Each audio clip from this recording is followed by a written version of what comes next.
ఖాళీగా ఉండే తమ్ముళ్ళు, ఖాళీగా ఉండే చెల్లెళ్ళు, ఖాళీగా ఉండే భర్తలు, ఖాళీగా ఉండే భార్యలు ఖాళీగా ఉండకూడదు. ఎస్, మా ఆయన పంపించాడు అన్నయ్య, పంపించకపోయినా ఇంట్లో ఏదో ఒకటి చేయొచ్చు, పరిచర్యకి రా చేయొచ్చు.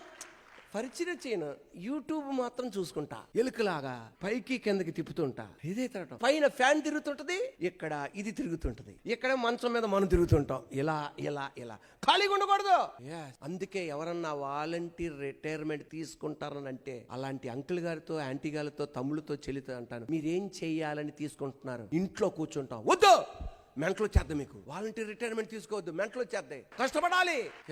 ఖాళీగా ఇంట్లో ఉండకూడదు. ఖాళీగా ఇంట్లో పిచ్చి పిచ్చి చింతలు అన్నీ వస్తాయి, పెద్దోడి మీద, చిన్నోడి మీద, పెద్ద పాప మీద, చిన్న పాప మీద, నా మీద. ఇక పని పాట ఉండదు, ఏ పని ఉండదు. 24 గంటలు వాళ్ళేం చేస్తున్నారు, వీళ్ళేం చేస్తున్నారు, వాళ్ళేం చేస్తున్నారు. ఇక ఎవడ దొరకపోతే తేరగా నేను దొరుకుతా. నువ్వేం చేస్తున్నావు, పొద్దున్న రాలేదేంటి, వెంటనే అనుకోవాలి, వీడు రిటైర్మెంట్ మెంటలు తీసుకొస్తుందిరా బాబా అని. ఖాళీగా ఉండకూడదు, ఏదో ఒకటి చేసేయి, దేవుడు కార్యం చేస్తాడు. కన్నీళ్లతో వెళ్ళు, దుఃఖంతో వెళ్ళు, ఖాళీగా ఉండడానికి వీల్లేదు. యేసు నామములో ఖాళీగా ఉండడానికి వీల్లేదు. అండి, ఇది వరకు మా చిన్నప్పుడు లేదు. ఖాళీగా ఉన్న వాళ్ళందరూ, ఎయిర్పోర్ట్స్ ఉద్యోగస్తులందరూ అరుగుండేది. ఏముండేది? అరుగుండేది. ఈడు పక్కన అరుగులో, ఈడు పక్కన అరుగు, ఈడు మాట్లాడుకుంటాడు. అసలు సీఎం గారికి తెలవంది వీళ్ళకి తెలుస్తూ ఉంటుంది, ప్రధానమంత్రి గారికి తెలవంది వీళ్ళకి తెలుస్తూ ఉంటుంది. వీళ్ళు మాట్లాడుతుంటుంటే మనం అనుకో, అక్కడికి వెళ్ళామనుకో, పెద్దలు మాట్లాడుతున్నప్పుడు మీరు ఉండకూడదురా.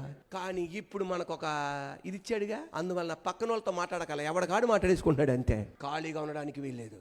కష్టపడాలి, శ్రమించాలి. ఇది కాకపోతే ఇంకొకటి, అదే అన్నాడు, ఏంటిది? నీ పాదాల ధూళి దులిపేయ్.